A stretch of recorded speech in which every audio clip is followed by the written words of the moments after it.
Assalamualaikum warahmatullahi wabarakatuh. Selamat pagi Ibu Bapak semua. Agenda kita pagi ini adalah diskusi atau ini bagian dari penelitian tentang kepastian hukum dalam penanganan surge di capacity di COVID di Indonesia, studi kasus di DIY. Nah, ini topik yang sangat menarik, bagaimana instrumen hukum dalam penanganan COVID ini dari bulan Maret kalau tidak salah sampai hari ini itu sudah puluhan perangkat hukum, mulai dari Perpu sampai dengan entah atau surat edaran, peraturan menteri, peraturan macam-macam semuanya. Itu kalau dihitung puluhan, mungkin nanti Mbak Tari selaku pembicara nanti bisa menjelaskan ini berapa banyak mungkin yang sudah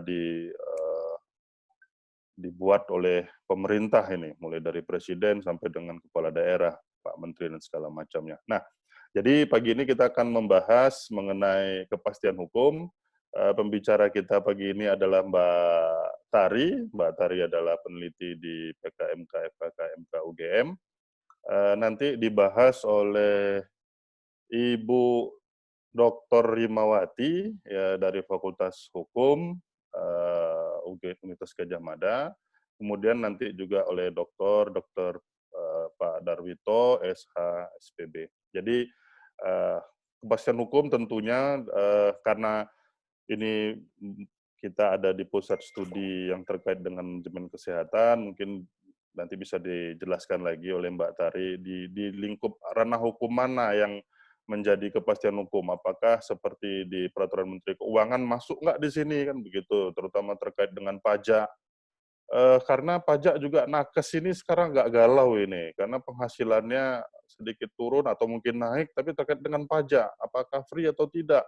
Nah, apakah dalam penelitian ini juga dimasukkan begitu. Nah, ini ya karena kalau pajak walaupun itu katanya keuangan, tapi juga terkait dengan manusia juga dengan gaji atau honor atau apapun lah bentuknya berupa yang diterima oleh tenaga kesehatan. Nah, nanti bisa dibahas lebih lanjut oleh Mbak Tari. Mungkin itu pengantar dari kami. Silakan mungkin untuk Mbak Tari untuk bisa memaparkan penelitian kepastian hukum. Jadi supaya ada kepastian ya Mbak Tari ya, jangan yang tidak pasti gitu di tengah pandemi ini. Silakan Mbak Tari. Terima kasih. Yang mana? Iya. Ya, terima kasih Bang Yos atas pengantarnya. Baik, bismillahirrahmanirrahim. Assalamualaikum warahmatullahi wabarakatuh. Selamat pagi kepada Bapak Ibu sekalian peserta Zoom meeting pada pagi hari ini. Semoga semuanya dalam keadaan sehat walafiat. Dan pada pagi hari ini sebetulnya saya dan teman-teman yang lain akan mencoba mempresentasikan proposal yang telah kami susun mengenai COVID-19 di Indonesia.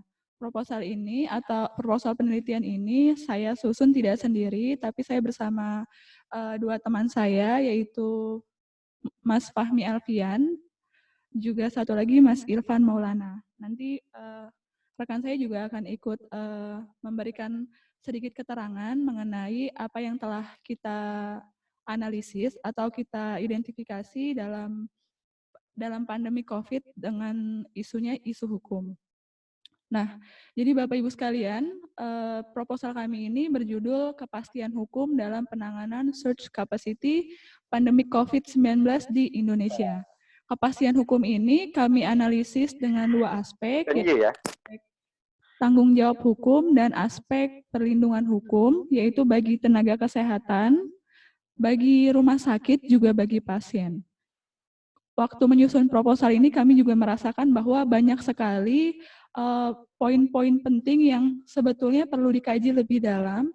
Nah, semoga dengan kegiatan kita hari ini, Bapak Ibu sekalian dapat berpartisipasi dalam proposal ini.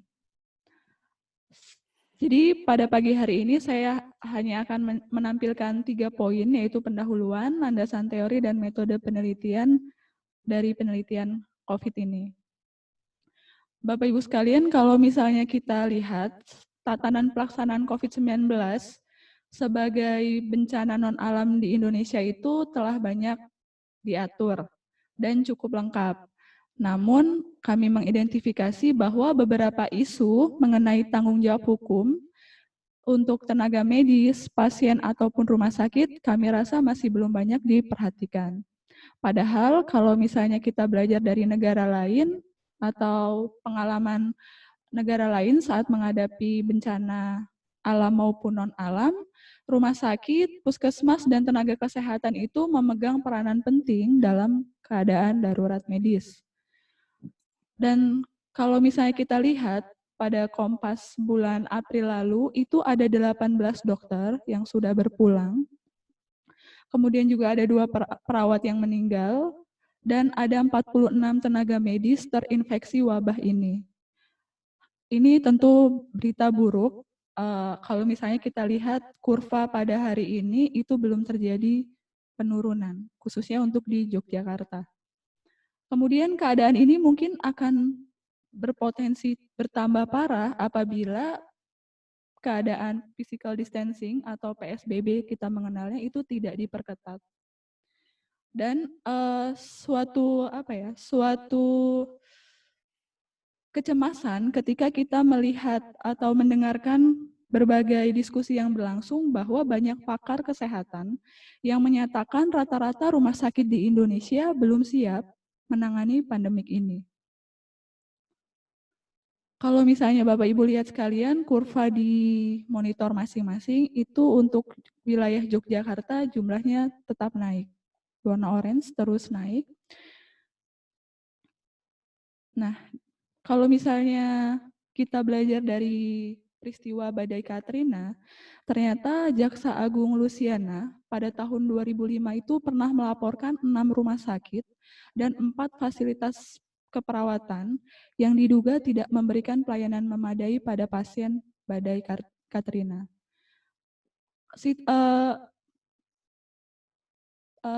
Referensi inilah yang membawa kami untuk melihat lebih jauh bagaimanakah penanganan COVID ini di Indonesia. Karena kita tahu sendiri COVID ini adalah wabah baru yang luar biasa dan bukan hanya Indonesia saja yang kerepotan dalam menanganinya, tetapi hampir semua negara pun mengalami hal yang sama. Untuk itu kita ingin melihat atau kita ingin mencegah suatu hal-hal yang tidak diinginkan, terutama bagi proses pelayanan kesehatan untuk tenaga kesehatan, rumah sakit selaku fasilitas maupun pasien. Nah, pada konteks COVID-19 di Indonesia saat ini, banyak pakar akademisi baik di lintas wilayah maupun disiplin ilmu itu menyatakan bahwa akan banyak sekali prosedur atau triase yang akan mungkin terabaikan dalam penanganan COVID ini. Karena situasi kedaruratan medis itu menimbulkan resiko klinis, human error, dan kesalahan. Nah, jadi Bapak Ibu sekalian, dari pengantar tersebut kami mencoba merumuskan masalah dari penelitian ini, yaitu pertama, kami ingin melihat atau kami ingin mengidentifikasi risiko hukum yang akan timbul dalam penanganan COVID di Indonesia ini seperti apa. Kita akan identifikasi dari triase, lisensi, akreditasi, kredensialing, dan klaim. Mengapa seperti itu? Karena kalau misalnya kita lihat di akreditasi rumah sakit, seharusnya rumah sakit sebagai fasilitas kesehatan telah mempunyai sebuah simulasi untuk penanganan sebuah bencana, sehingga dia mendapatkan akreditasi dari lembaga KARS. Kemudian yang kedua, kita ingin melihat apakah instrumen hukum dalam penanganan COVID sebagai bencana nasional non-alam telah memberikan kepastian hukum seperti tanggung jawab dan perlindungan hukum bagi tiga subjek, yaitu tenaga kesehatan, terus pasien, dan juga rumah sakit. Karena kita mengetahui sekali COVID ini kan bencana non-alam. Beda dengan bencana alam yang sebelumnya mungkin kita telah banyak persiapan.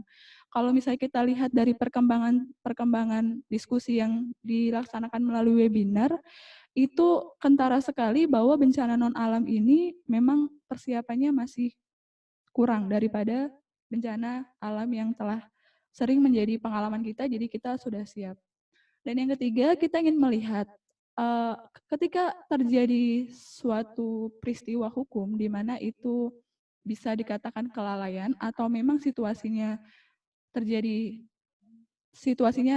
menyebabkan terjadinya kesalahan, kita ingin melihat atau mengidentifikasi bagaimanakah tanggung jawab hukum atas kerugian yang ditimbulkan dari tenaga kesehatan maupun dari pasien yang kita ketahui saat ini juga pasien cenderung sulit untuk memahami bagaimana bentuk perawatan-perawatan yang diberikan untuk pasien COVID.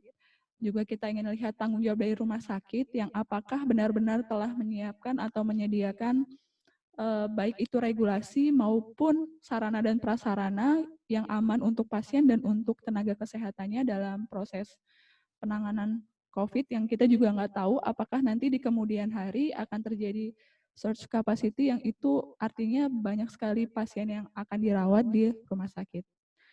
Dan sebenarnya tujuan dari penelitian ini adalah kami ingin memberikan rekomendasi rekomendasi kebijakan atau berupa produk hukum terkait perlindungan hukum dan juga tanggung jawab hukum pada 3 aspek tersebut di Indonesia supaya hal-hal yang tidak diinginkan yaitu penuntutan atau lainnya itu terjadi. Nah, metode yang digunakan adalah sifat penelitian ini deskriptif, jenisnya normatif, pendekatan yang kami gunakan adalah pendekatan undang-undang, pendekatan kasus, dan juga pendekatan konseptual. Pengumpulan data kami memang menitik beratkan pada data sekunder, tetapi kami akan untuk mengklarifikasi hasil data sekunder itu kami akan melakukan konfirmasi pada narasumber-narasumber tertentu, yaitu khususnya direktur rumah sakit, komite medis, DPJP, dan dokter spesialis khususnya paru, anestesi, dan penyakit dalam. Lokasi penelitian ini dilakukan masih di daerah Yogyakarta, dan hasilnya nanti akan kita analisis secara tinjauan yuridis yang menitik beratkan kepada data sekunder. Nah, selanjutnya teman saya Ilham akan menjelaskan landasan teori yang kami gunakan untuk menganalisis proposal dalam penelitian ini. Mas Lili, tolong dihubungkan ke Mas Ilham Maulana. Cek. Tes. Halo, ya. Halo. Kedengeran ya? Halo. Ya, silakan Mas. Oke. Baik, terima kasih Mbak Tari atas waktunya. Jadi, Bapak dan Ibu, di sini kami menggunakan beberapa landasan teori atau tinjauan pustaka. Kami ingin mengutip pengertian dari Profesor Maria Sumarjono, salah satu guru besar di Fakultas Hukum UGM. Di sini tinjauan pustaka itu dimaknai sebagai konsepsi, teori, atau pandangan, atau penemuan-penemuan yang relevan dengan pokok permasalahan yang akan dikaji. Sehingga tinjauan pustaka atau landasan teori ini nantinya akan dijadikan pisau analisis untuk membantu alur pemikiran dan pemecahan masalah penelitian ini. Di sini Bapak dan Ibu dan rekan-rekan semua terdapat beberapa teori yang akan kami pakai. Yang pertama teori sistem hukum Indonesia, kemudian ada teori tanggung jawab hukum, kemudian juga kami akan melihat lebih dalam mengenai teori ataupun tinjauan mengenai perlindungan hukum. Kemudian ada teori atau kajian-kajian pustaka mengenai coronavirus disease atau COVID-19. Kemudian juga kami akan melihat juga teori mengenai tenaga kesehatan, kemudian pasien, teori tentang rumah sakit, dan surge capacity. Yang pertama mengenai sistem hukum Indonesia, Bapak, Ibu, dan rekan-rekan. Teori sistem hukum Indonesia, nanti kami akan melihat apa saja yang diatur dalam sistem hukum Indonesia mengenai penelitian kami. Yang pertama, pertanyaan lebih lanjut adalah mengapa kami memakai teori sistem hukum Indonesia? Karena di sistem hukum Indonesia itu sangat-sangat kompleks strukturnya. Sistem hukum Indonesia itu sangat-sangat kompleks bagian-bagiannya, tidak hanya mengenai struktur, tetapi juga berkaitan dengan lembaga hukum atau legal institutions, kemudian juga mengenai proses hukumnya, penegakan hukumnya, kemudian bagaimana aturan-aturan tersebut berlaku di masyarakat, serta budaya hukum yang kita punya.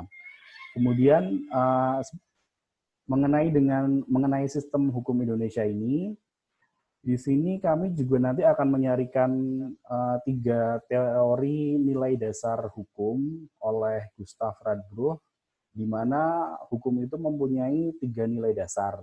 Yang pertama adalah kepastian hukum, yang kedua adalah keadilan, dan yang ketiga adalah kemanfaatan hukum. Jadi menurut Gustav Radbruch, 3 nilai dasar hukum ini tidak dapat dipisahkan, yang mana ketiganya ini berdiri saling mempengaruhi. Jadi kalau kita berbicara mengenai kepastian hukum, itu tidak bisa dilepaskan dengan keadilan dan kemanfaatan. Kalau kita bicara mengenai kepastian hukum, kita juga harus melihat sisi keadilannya, apakah norma hukum itu tuh adil bagi masyarakat, bagi pihak-pihak tertentu, dan yang paling penting adalah kemanfaatan. Apakah norma hukum yang diatur nantinya dalam peraturan perundang-undangan atau norma yang sudah diatur itu memberikan rasa kemanfaatan bagi masyarakat. Kalau ternyata salah satu dari 3 nilai dasar hukum itu terabaikan, maka dapat dikatakan bahwa hukum itu belum bisa memberikan rasa manfaat. Begitu. Kemudian yang selanjutnya Bapak dan Ibu, kami nanti akan menggunakan sebagai pisau analisis adalah teori mengenai tanggung jawab hukum. Tanggung jawab hukum dalam konsepsi perbuatan melawan hukum atau dalam hukum administrasi negara dan hukum tata pemerintahan, tanggung jawab hukum itu dibagi menjadi 3. Yang pertama, tanggung jawab hukum karena disengaja, yang kedua tanggung jawab hukum karena kelalaian, dan yang ketiga adalah tanggung jawab mutlak. Di sini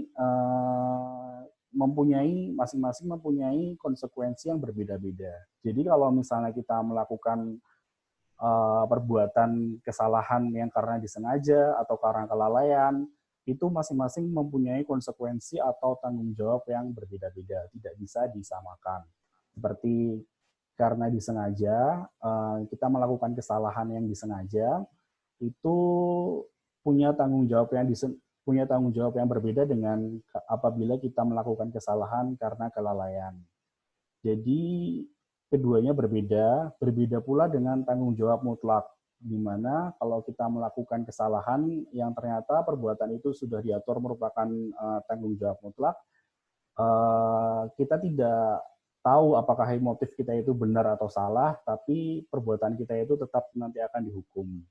Untuk teori tanggung jawab ini dan kedua teori tersebut nanti akan dijelaskan lebih lanjut oleh Dr. Rimawati selaku pengajar mata kuliah hukum kesehatan dan hukum kerumahsakitan yang juga merupakan lead atau leader dari proyek ini. Kemudian Bapak dan Ibu, kita juga nanti akan menggunakan teori atau pisau analisis berupa konsepsi perlindungan hukum. Perlindungan hukum ini dimaknai sebagai perlindungan akan harkat dan martabat serta pengakuan atas hak asasi manusia. Jadi selama ini mungkin terdapat beberapa peraturan perundang-undangan yang di situ tidak mengutamakan perlindungan tenaga kesehatan, terus kemudian kurang mementingkan perlindungan hukum bagi pasien dan lain sebagainya. Nanti kita akan mencari tahu peraturan apa saja yang ternyata tidak mengutamakan perlindungan hukum bagi tenaga kesehatan dan pasien. Untuk perlindungan hukum sendiri, sejauh yang kami cari sementara ini, perlindungan hukum itu dibagi menjadi 2. Yang pertama preventif dan yang kedua adalah represif. Preventif dan represif ini menjadi hal yang sangat penting. Sebagai contoh, preventif adalah kita tahu ada peraturan atau kode etik, itu salah satu contohnya. Jadi ketika misalnya sudah ada kode etik, kita akan berbuat atau bertindak sesuai dengan kode etik yang ada, tidak boleh melanggar itu. Kemudian juga ada represif, ya ini perlindungan berupa sanksi atau denda. Jadi kalau semisal ada orang lain merugikan kita, kita tetap merasa terlindungi karena ternyata sudah ada perlindungan hukum berupa perlindungan represif. Jadi kita tahu ketika ada orang lain melanggar hak kita, oh dia pasti nanti dapat sanksi atau kena denda atau mendapat sanksi sesuai ketentuan yang berlaku. Itu salah satu perlindungan hukum. Dan nanti dalam penelitian ini, Bapak dan Ibu, untuk meninjau kepastian hukum dalam penanganan search capacity, kami nanti akan melihat lebih lanjut peraturan mana saja yang memberikan perlindungan hukum baik dari segi preventif ataupun dari segi represif. Kemudian tinjauan selanjutnya Bapak dan Ibu dan rekan-rekan semua adalah tinjauan mengenai coronavirus disease atau COVID-19, di mana kami nanti akan meninjau secara ilmiah dari studi bidang medis, karakteristik COVID-19 itu seperti apa, kemudian pengaturannya di Indonesia itu seperti apa, termasuk salah satunya adalah pembagian tugas, kewenangan, dan tanggung jawab dari tiap-tiap pelaku kesehatan seperti pemerintah, pemerintah pusat, dalam hal ini mungkin Kementerian Kesehatan dan BNPB, serta gugus tugas, kemudian juga tanggung jawab dari pemerintah daerah, kemudian kewenangan dan tanggung jawab dari tenaga kesehatan, pasien, dan lain sebagainya. Itu nanti kami akan meninjau lebih lanjut mengenai coronavirus disease itu. Kemudian selanjutnya, Bapak dan Ibu, kami akan menggunakan teori mengenai tenaga kesehatan. Karena tenaga kesehatan ini merupakan salah satu faktor yang sangat-sangat krusial dalam penelitian ini, di mana tenaga kesehatan merupakan garda terdepan dalam pengendalian atau penanganan virus COVID-19. Dan menurut Undang-Undang Tenaga Kesehatan sendiri sudah tertera di slide itu Bapak dan Ibu. Tenaga kesehatan sendiri dikelompokkan banyak jenisnya, salah satunya tenaga medis, tenaga psikologis klinis, tenaga keperawatan, dan lain sebagainya. Kemudian Bapak dan Ibu, ada juga kami nanti akan meninjau teori mengenai pasien, di mana pasien ini karakteristiknya dalam dunia medis juga bermacam-macam. Pasien merupakan orang yang melakukan konsultasi masalah kesehatan untuk memperoleh pelayanan kesehatan, baik langsung maupun secara tidak langsung. Dan kami nanti akan meninjau hak-hak pasien itu apa saja, kemudian kewajibannya itu apa saja, dan jenis-jenisnya pasien itu seperti apa. Gitu. Kemudian selanjutnya kami juga akan melakukan peninjauan teori secara teoritis maupun praktis mengenai rumah sakit. Ini salah satu hal yang penting juga, karena rumah sakit merupakan salah satu institusi pelayanan kesehatan yang utama, di mana rumah sakit itu tidak dapat dituntut dalam melaksanakan tugas dalam rangka menyelamatkan nyawa manusia. Nah, ini tercantum dalam undang-undang tentang rumah sakit, di mana frasa ini, rumah sakit itu tidak dapat dituntut dalam melaksanakan tugas dan dalam rangka menyelamatkan nyawa manusia, kadangkala dianggap bertentangan dengan konsep tanggung jawab yang kita kenal tadi, begitu. Jadi beberapa pihak pun juga kadang menyoroti tanggung jawab rumah sakit itu seperti apa, kok kemudian tidak dapat dituntut dalam melaksanakan tugas, begitu. Itu yang nanti akan kami kaji juga lebih lanjut mengenai tanggung jawab rumah sakit juga.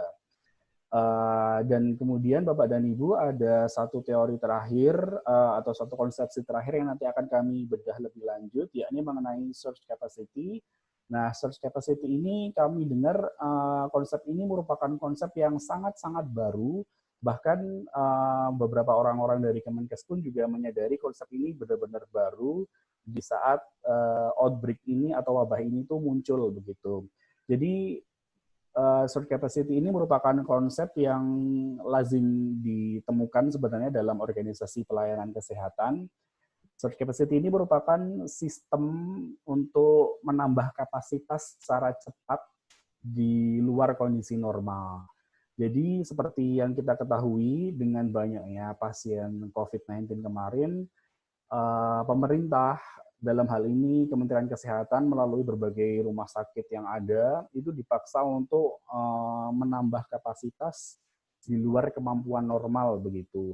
Dan kadang bahkan sebagaimana kita baca di beberapa berita di media massa, terkadang beberapa rumah sakit kewalahan tidak dapat menambah jumlah tempat tidur, tidak dapat menambah jumlah perawat, dokter, dan lain sebagainya begitu. Ini yang kemudian menjadi salah satu perhatian kami dalam fokus penelitian ini, di mana kami memaknai surge capacity ini bukan hanya sekedar kemampuan untuk menambah ketersediaan tempat tidur, Bapak dan Ibu, tetapi kami juga memaknai bahwa surge capacity ini merupakan kemampuan untuk menangani kejadian darurat kesehatan di masyarakat dengan menambah sumber daya yang ada, yakni sumber daya manusia yang pertama, berupa salah satunya tenaga kesehatan, seperti perawat, dokter, dan lain sebagainya. Dan yang kedua, sumber daya yang kedua adalah sumber daya peralatan. Jadi fokus kami dalam surge capacity adalah dua hal tersebut. Begitu. Terima kasih Mbak Tari, saya kembalikan ke Mbak Tari. Terima kasih Mas Ilham. Baik Bapak Ibu, tadi sedikit penjelasan dari rekan kami, Mas Ilham. Jadi ada dari Mas Ilham itu terkait penekanannya pada search capacity, karena ini juga masih baru di Indonesia. Kalau misalnya kita lihat regulasi terbaru terkait penanganan COVID yang ada di situs covid19.go.id itu, kami melihat kami melihat ada gap yang terlalu jauh mengenai penanganan COVID, karena kami lihat dalam protokol atau regulasi yang diterbitkan pemerintah di laman covid.go.id itu dalam pelaksanaannya di rumah sakit itu masih belum memiliki kejelasan. Nah, kemudian satu lagi, ini mungkin teman saya, Mas Fahmi Alfian, yang dia juga sudah mengumpulkan beberapa referensi yang mengidentifikasi adanya gelombang kedua COVID-19 di berbagai negara. Mungkin Mas Fahmi Alfian bisa mempresentasikan singkat saja, nanti setelah itu kita ke Dr. Darwito untuk memberikan abstraksi atau konsepnya seperti apa sih kepastian hukum dalam penanganan COVID di Indonesia. Silakan Mas Fahmi.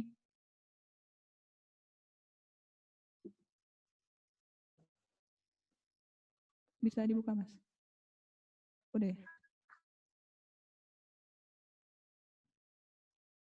Halo, apakah suara saya bisa?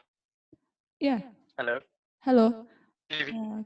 Silakan, Mas. Oke, mungkin untuk slide-nya. Iya. Tontonnya.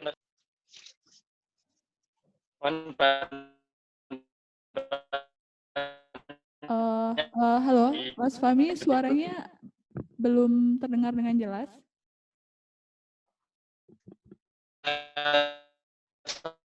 Selamat siang pada Bapak Ibu sekalian.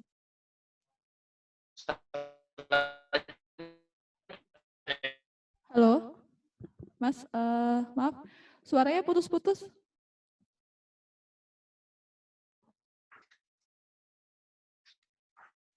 Halo, apakah saya masih ya? Iya. Iya, silakan. Apakah sudah jelas? Iya. Jelas sekarang? Iya, silakan Mas. Sudah jelas? Iya. Selamat siang Bapak Ibu sekalian. Terima kasih banyak sebelumnya kepada Mbak Tari karena bisa memberikan kesempatan pada saya untuk bergabung dalam penelitian ini. Jadi di sini saya akan mencoba menjelaskan mengenai tren di Indonesia untuk kedepannya, sekaligus tren secara global. Yang pertama yang kita pahami adalah situasi kebijakan pemerintah Indonesia saat ini itu ternyata sudah mulai mewacanakan relaksasi kebijakan pembatasan dan sudah ada skenario untuk fase 1-5 secara ekonomi dan harapannya pada akhir bulan Juli itu sudah pulih seperti semula. Gitu.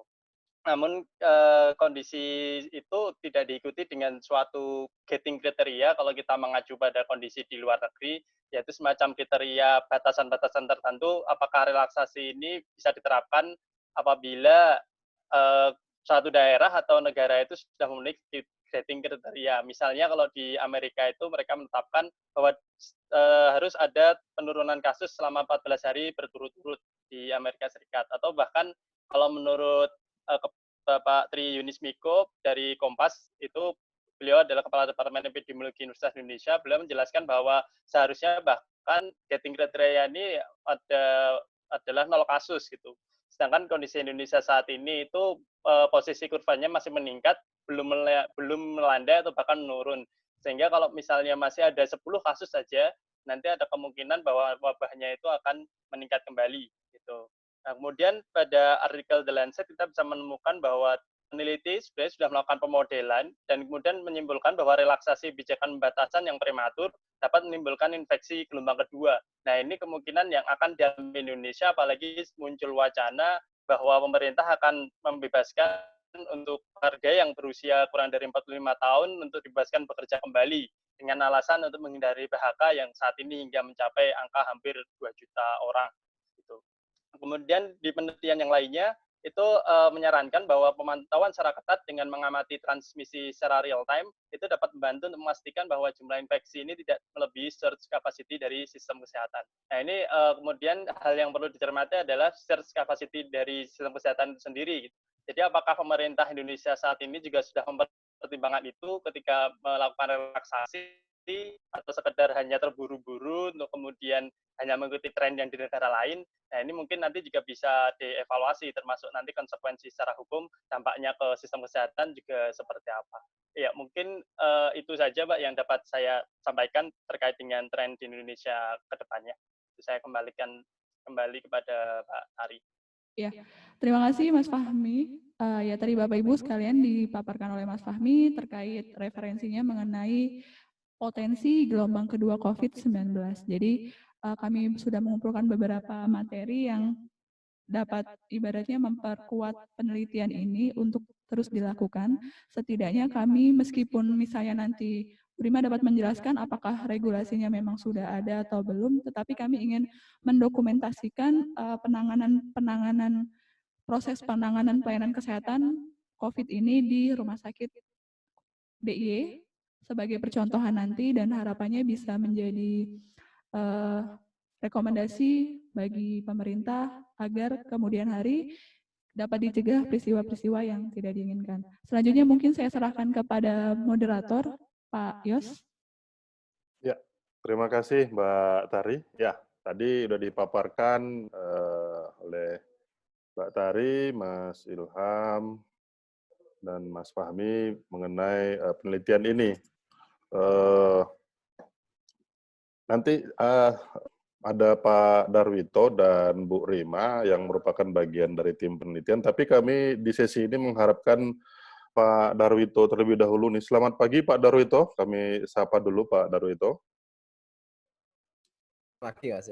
Ya, jadi ini Pak Darwito ini kami minta pembahasan nih mengenai konsep problem hukum di rumah sakit ini. Jadi tadi yang di awal kami sampaikan bahwa mungkin bagian pajak juga menjadi masalah di rumah sakit gitu loh. Yeah. Pajak badan terutama mungkin kalau dia PT terutama kan gitu. Kemudian ya tentu PPH. Bagaimana masalah pajak? Apakah ini sampai ke sini gitu atau tidak dibatasin dulu? Enggak ini kita hanya untuk bagian di pelayanan saja kan gitu. Karena berbicara mengenai aturan hukum itu sangat luas sekali ya Pak Darwito. Mungkin ini kami minta pembahasan dari Pak Darwito nih. Kurang lebih sekitar 10-15 menit cukup, Pak Darwito?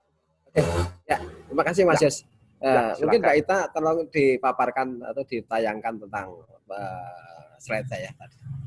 Mbak Ita, tolong dipaparkan tentang slide yang ada. Oke, ini Mas Yos, Bapak Ibu sekalian ya, Pak Ilham maupun Mas Fahmi. Nih, bahwa problem hukum untuk COVID ini kita tahu ya, bahwa namanya pandemi itu kan keadaan yang luar biasa. Sehingga aturan-aturannya juga mestinya tidak yang dipakai adalah yang biasa-biasa. Mesti harus luar biasa. Yaitu adanya suatu peraturan pemerintah, baik peraturan menteri atau perangkat yang lainnya yang dikeluarkan pandemi ini untuk dalam mengatasi. Mungkin slide. Oke. Kita tahu bahwa di rumah sakit di DIY itu hampir sebagian rumah sakitnya itu sebagai rumah sakit pendidikan. Baik pendidikan utama maupun rumah sakit jejaring. Hampir semuanya. Makanya di sini kita tahu bahwa tanggung jawab ini tidak bisa hanya satu dari lembaga. Ini karena rumah sakit pendidikan itu adalah Kemendiknas, Kemenkes, maupun Mendagri. Ini tiga-tiganya mempunyai peranan. Karena rumah sakit pendidikan bukan hanya milik Kemenkes seperti Sarjito, tapi juga milik dari Pemda. Bahkan rumah sakit satu lagi milik Angkatan Udara. Ini yang belum saya masukkan milik Angkatan Udara. Ada yang mana Harjul gitu. Kemudian rumah sakit misalnya Mates, rumah sakit dari kota itu milik Pemda. Oke, slide ini. Ini kita tahu ya tadi kita ungkapkan bahwa pandemi COVID-19 itu keadaan yang luar biasa. Pendekatannya juga mesti luar biasa. Tidak bisa hanya pendekatan contohnya pakai undang-undang rumah sakit, pakai undang-undang tentang praktek kedokteran. Bagaimana pengaturan-pengaturannya itu jelas, tapi di era COVID ini kita masih confused. Apakah peraturan itu bisa diterapkan di era seperti ini? Karena di dalam di COVID kalau misalnya itu jelas tentang misalnya bencana alam jelas yang ditangani, ini nggak jelas. Siapa yang tularkan, siapa yang menularkan juga nggak jelas. Kapan ditularkan, di mana menularkan juga nggak jelas. Ini perlu pendekatan yang luar biasa. Makanya ini mesti ada suatu aturan-aturan yang apakah itu memang harus tegas atau diskresi. Ini adalah harus ditekan. Apakah diperlukan diskresi dalam penanganan COVID. Kalau tidak, maka ini yaitu luar biasa. Berikutnya. Ya, tanggung jawab hukum jelas tanggung renteng. Ini. Karena di hampir semua rakyat Jogja itu adalah rumah sakit yang sebagian besar ya, tapi ada yang tidak, tapi sebagian besar ini. Rumah sakit kalau misalnya itu tidak hanya miliki oleh satu badan, mungkin satu cukup. Tapi ini di rumah sakit Jogja itu sebagai rumah sakit pendidikan ada salah satunya adalah ada anak didik kita.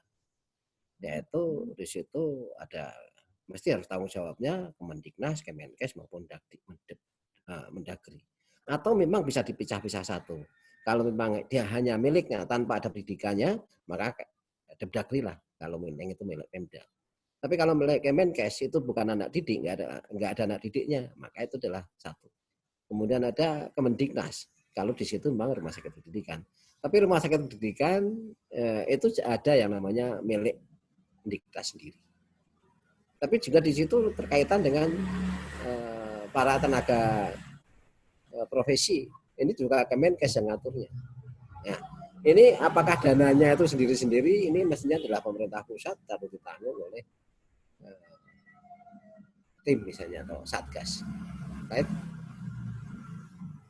Nah ini peserta didik kita tahu bahwa di situ ada koasisten, bahkan nanti di sela-selanya ada koasisten itu ada namanya internship. Koasisten itu masih pendidikan, internship itu sudah pendidikan, dalam kutip pendidikan yang dimagangkan, kemudian ada residensi dan ada namanya trainee, PPDS 2. Ini hak-haknya dijamin dan kewajiban dijalankan. Sementara ini kewajibannya jalan tapi haknya tidak dijamin. Salah satunya anak koas. Bagaimana kalau koas itu dia memperoleh tentang hak-haknya? Salah satunya APD-nya yang lengkap. Siapa yang menanggungnya? Kemudian kalau terjadi sesuatu kecelakaan akibat kerja, siapa yang menanggungnya? Presiden juga seperti itu. Ini garda depan. Garda depan di rumah sakit pendidikan. Di PJP oke, tapi biasanya residen nomor 1. Di garda ke depan dia residen. Paling dia di triase. Di mana?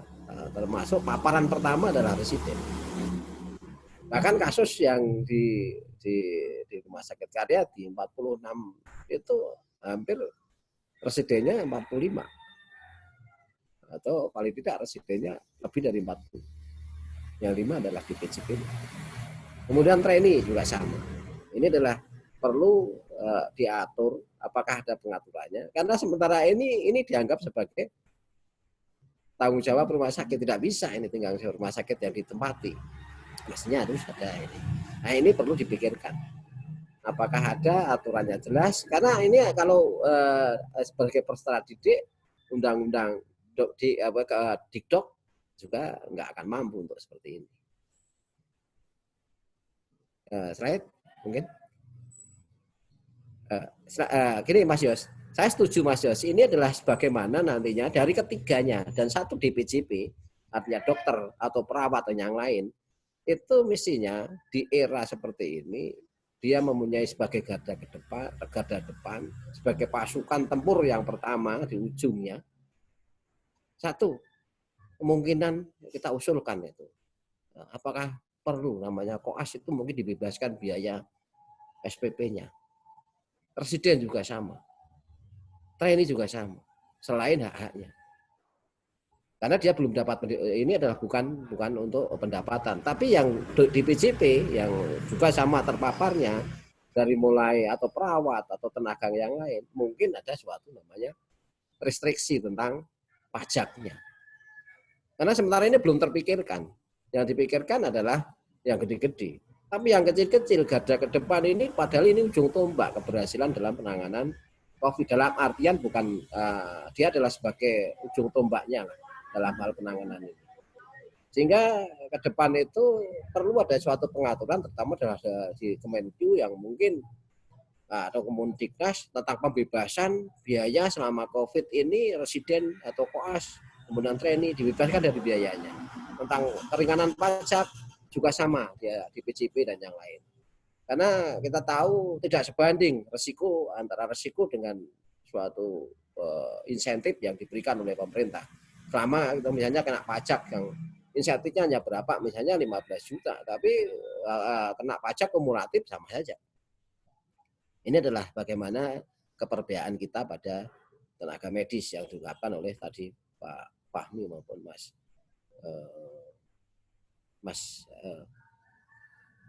Fahmi maupun Mas Ilham ya. Ilham. Mas Ilham.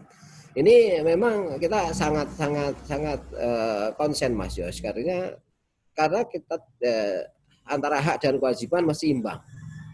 Itulah yang disebut hukum. Kalau sementara ini haknya tidak sebanding dengan kewajibannya, nggak sebanding, itu rasa keadilan juga mungkin agak terganggu itu mengenai masalah tenaga kesehatan. Tapi untuk mungkin yang perlu lagi adalah rumah sakitnya bagaimana. Kalau rumah sakit sih di situ ada jaminan tentang apakah nanti di situ salah satunya juga pembebasan pajak pendapatan. Apakah karena ada rumah sakit yang berbentuk yayasan atau badan hukum yang lain. Ini adalah juga perlu dipikirkan atau mungkin dalam hal dimasukkan dalam penelitian. Satu yang terakhir mungkin ini perlu dipikirkan bahwa ternyata hukum-hukum yang dilakukan, yang dikeluarkan di pemerintah ini kadang-kadang secara teoritis jalan, tetapi di lapangan tidak jalan. Karena apa? Law enforcement-nya enggak jelas. Salah satunya apa? Kalau misalnya di situ disebutkan mungkinnya PSBB nggak boleh kemana-mana, ternyata masih juga masyarakat. Karena nggak ada law enforcement, nggak ada yang misalnya masih banyak bergerombol dan yang lain. Dan berikutnya justru masyarakat punya kearifan lokal. Di DIY itu ada namanya lockdown yang RT dipalang semuanya, itu sebenarnya tidak termasuk dalam, apakah itu masuk dalam peraturan perundangan sampai RT, enggak.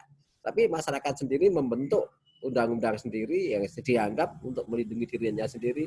Itulah yang namanya antara kepentingan adalah hukum yang formil dengan hukum yang civil society. Ya, dibentuk oleh masyarakat itu di lingkungannya sendiri. Karena dia juga ingin ada sejahtera. Mungkin gitu Mas Yos. Terima kasih Mas Yos. Oke, baik. Terima kasih Pak Darwito. Jadi tadi ada yang satu kalimat yang menarik itu kewajiban dijamin tapi hak-haknya tidak dijamin gitu. Ini kalimat yang baru kelihatannya ini. Ini ini perlu dipopulerkan atau bagaimana ini Pak supaya dirubah ini. Jadi kewajiban dijamin tapi hak-haknya juga ikut dijamin. Harusnya begitu ya Pak ya. Ya ini terutama di ya karena ini kepastian hukum juga untuk melindungi organisasi sendiri dalam hal ini rumah sakit, kemudian tenaga kesehatan baik yang bukan hanya tenaga kesehatan dalam arti kata dokter, perawat, tapi juga staf-staf lainnya yang ada di staf rumah sakit, dan tentunya pasien itu sendiri. Walaupun tadi Pak Darwito singgung sedikit, ada aturan seperti menutup gang-gang itu juga, itu aturan dari mana juga nggak tahu itu. Aturan sendiri atau aturan bagaimana kita juga nggak tahu, ya sudahlah nggak apa-apa. Mungkin, tapi ini nggak bagian dari penelitian ini. Ya, mungkin sesi selanjutnya dari pembahas dari Ibu Rimawati, disapa dulu nih Ibu Rimawati. Ibu Rimawati. Halo, selamat pagi. Ya, selamat pagi Ibu. Ya, silakan Ibu mengenai konsep sistem hukum kesehatan di Indonesia dan tentu dengan kaitannya dengan penelitian ini. Silakan Ibu Rimawati. Mohon izin share dokumen dulu.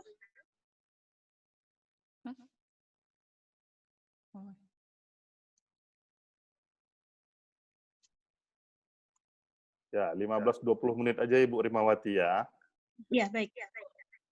Oke, di dalam terima kasih Bapak Moderator. Selamat siang, Assalamualaikum warahmatullahi wabarakatuh. Selamat siang Dr. Darwito, Tari, dan Bapak Ibu semua, ada Ilham juga. Oke, di sini saya membahas terkait nanti di sini kaitannya dengan kepastian hukum dalam penyelenggaraan source management kasus COVID-19.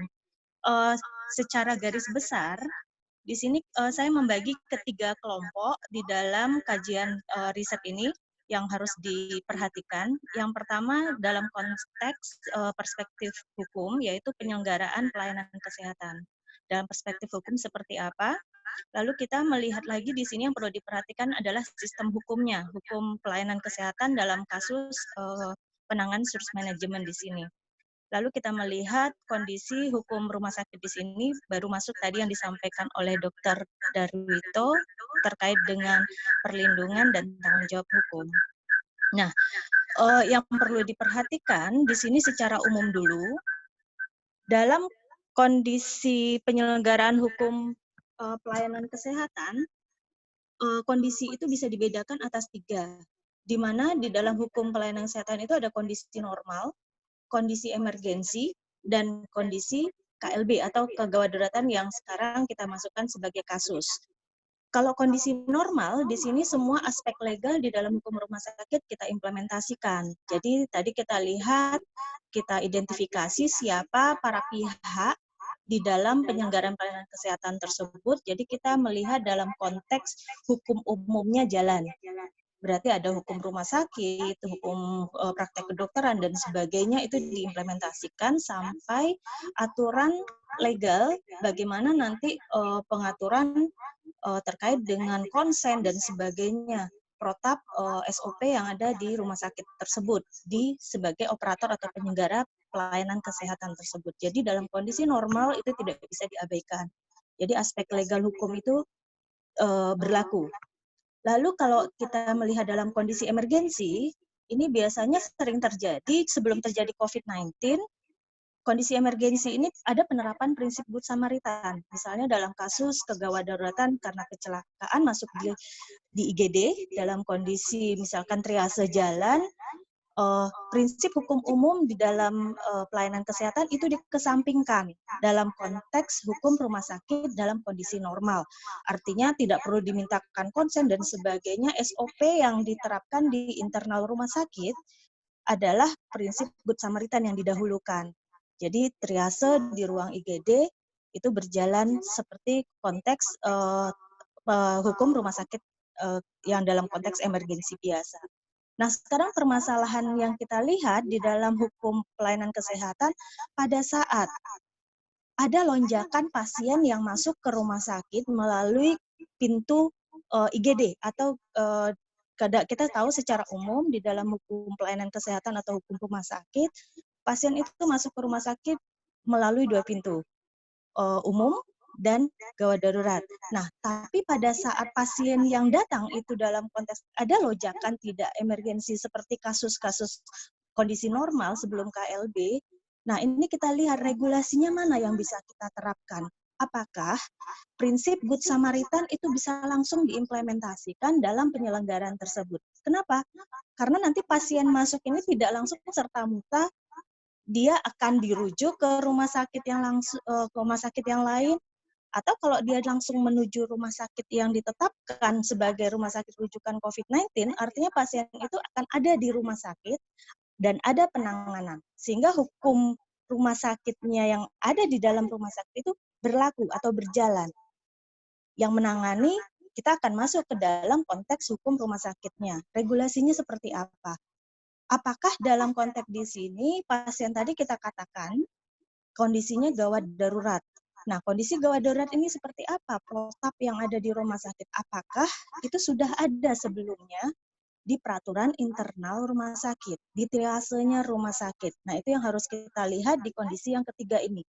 Karena secara konsep regulasi harus jelas dulu kategori atau identifikasi kondisi gawat darurat yang bukan emergensi pada umumnya itu seperti apa. Harus didefinisikan dalam konteks hukum. Karena nanti ini akan berkaitan nanti dengan siapa yang menyelenggarakan atau memberikan pelayanan. Lalu dalam konteks di sini siapa yang menetapkan kalau dia kondisinya emergensi, kriterianya seperti apa secara hukum. Karena kita tujuan akhirnya adalah memberikan perlindungan dan ada tanggung jawab hukum bagi para pihak yang memberikan layanan terhadap pasien tadi. Bagaimana kita memberikan konsekuensi hukum terhadap para pihak tadi. Nah, lalu secara konsep kedua yang perlu diperhatikan lagi tadi kondisi di dalam hukum pelayanan kesehatan, kita masuk ke konsep sistem hukum dulu. Kita bisa meminjam konsep sistem hukum yang disampaikan oleh Lawrence Friedman. Pada konsep penanganan kasus manajemen kasus COVID-19 ini, kita melihat di dalam konsep sistem hukum bisa kita implementasikan. Kita melihat dari 3 konsep, yaitu ada 3 subsistem. Lawrence Friedman menyatakan bahwa suatu sistem hukum itu dipengaruhi oleh 3 subsistem.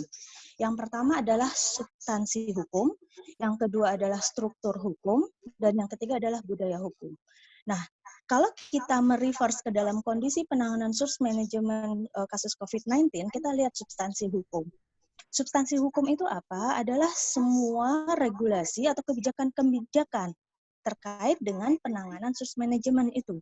Nah, sehingga kita bisa melihat di sini tadi dalam kondisi hukum pelayanan kesehatan, regulasi untuk menyelenggarakan apakah dia dikatakan gawat darurat kesehatan atau kondisi normal yang dilakukan oleh pelayanan kesehatan itu seperti apa regulasinya. Sehingga kita akan berbicara substansi di sini dalam konteks hukum umum sampai dengan konteks hukum spesialis atau kondisi gawat darurat tersebut. Jadi harus diturunkan. Sehingga kita harus mengidentifikasi substansi hukumnya yang melegalkan layanan atau kebijakan-kebijakan dalam melakukan perbuatan hukum tersebut. Nah, sehingga dari sini kita bisa mengidentifikasi yang belum ada itu yang mana. Yang multitafsir atau interpretasi yang bisa nanti bermasalah ke depan dalam konsekuensi hukum itu yang siapa yang melakukan substansi hukum atau melaksanakan ini. Sehingga dalam regulasi atau kebijakan kondisi source capacity KLB atau gawat darurat kasus COVID-19 ini kita harus bisa mengidentifikasi substansi hukum, umum, dan khusus.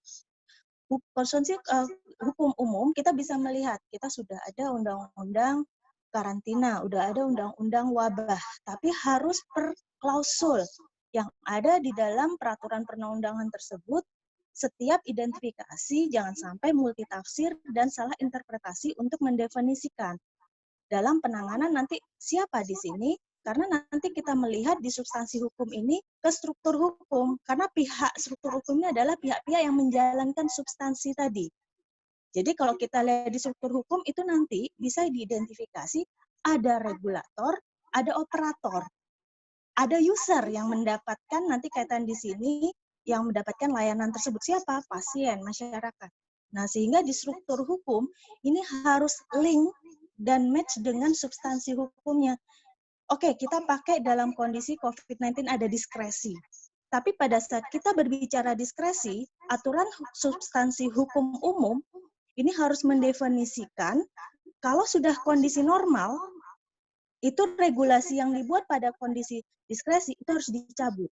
Kalau tidak, memiliki konsekuensi hukum atau berdampak bisa pidana maupun perdata maupun maladministrasi ke depannya karena ada out of the authority. Karena kondisi diskresi pengambilan kebijakan itu hanya pada kondisi gawat darurat saja. Sehingga kalau dia sudah kondisi normal, regulasi itu tidak bisa diaplikasikan. Nah, sehingga antara substansi hukum dan struktur hukum ini harus bisa ada konsekuensi atau akibat hukum sebab akibat. Nah, sehingga di sini kita bisa mengidentifikasi substansi hukum umum dalam kondisi normal itu apa saja yang bisa dilaksanakan oleh struktur hukum atau aparat di sini ya. Lalu di sini kita bisa melihat lagi di substansi hukum diskresi. Struktur hukum bisa memiliki kewenangan dalam hal apa saja. Regulasinya apa saja yang membolehkan, tidak membolehkan, atau boleh membolehkan dengan konteks ada batasan-batasan kewenangan yang dilakukan oleh struktur hukum ini. Yang diberikan, kebebasan untuk melakukannya itu oleh dasar hukum substansi tadi yang memberikan, atau diskresi tadi yang membolehkannya. Permasalahannya, kalau kondisi ini kembali normal, dalam kita membuat suatu regulasi diskresi source capacity, kondisi COVID-19. Kita tidak tahu ke depan regulasi ini nanti bisa diaplikasikan untuk kondisi-kondisi gawat darurat, infectious disease lainnya. Sehingga dalam konteks di sini, dalam membuat protap atau SOP yang kita masukkan nanti ke Vaskes, di struktur hukum menjalankan, jangan sampai ada kebingungan dalam mengimplementasikan regulasi yang tadi dibuat. Nah, sehingga di sini kita harus bisa mendesain bagaimana substansi hukum dan struktur hukum ini yang di dalam diskresi tadi bisa diimplementasikan pada saat kondisi sudah mulai berubah atau beralih ke kondisi normal lagi. Jadi sehingga ada transisi antara diskresi yang diambil dengan kondisi regulasi-regulasi ke arah perubahan tadi. Karena COVID-19 kita akan berbasis data kasus ya. Jadi kita harus melihat kurva landai pasien melonjak dalam kondisi meningkat lalu ada perubahan yang naik turun. Nah, sehingga regulasi ini bisa fleksibel juga dimasukkan tidak hanya dalam lonjakan tinggi tapi pada saat melandai dan mungkin ada kasus-kasus yang kita berikan celah dalam penanganan di sini ke depan. Karena kalau kita lihat dalam konteks undang-undang wabah, undang-undang karantina atau undang-undang bencana di sini ini seperti kalau kita lihat kebijakan pemerintah saat ini seperti tambal sulam dan dadakan diskresi-diskresi. Kita nggak tahu ke depan kalau misalkan kaitan nanti di sini pengambilan kebijakan pemerintah itu akan berkonteks pada tanggung jawab hukum bagi para pihak yang menyelenggarakan. Jadi kebijakan dibuat oleh pusat ini akan berdampak secara hukum kepada si pelaksana, operator. Nah, sehingga bagaimana kita memberikan perlindungan? Kita tidak berbicara dalam konteks operator yang melaksanakan di rumah sakit saja, tapi kebijakan pusat itu berdampak pada para pihak yang menyelenggarakan pelayanan kesehatan tersebut.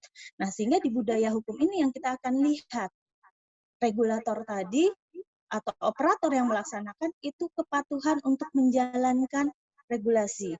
Nah, dari sini kita akan lihat aturan-aturan itu tadi sudah disampaikan oleh Mas Ilham, bahwa tujuan dari aturan substansi hukum dibuat itu ada 3, untuk kepastian hukum, untuk kemanfaatan, dan keadilan. Nah, ketiga tujuan hukum itu harus terimplementasikan, walaupun dalam tujuan diskresi pengambilan kebijakan tersebut harus terimplementasikan di dalam setiap kebijakan atau regulasi yang dibuat.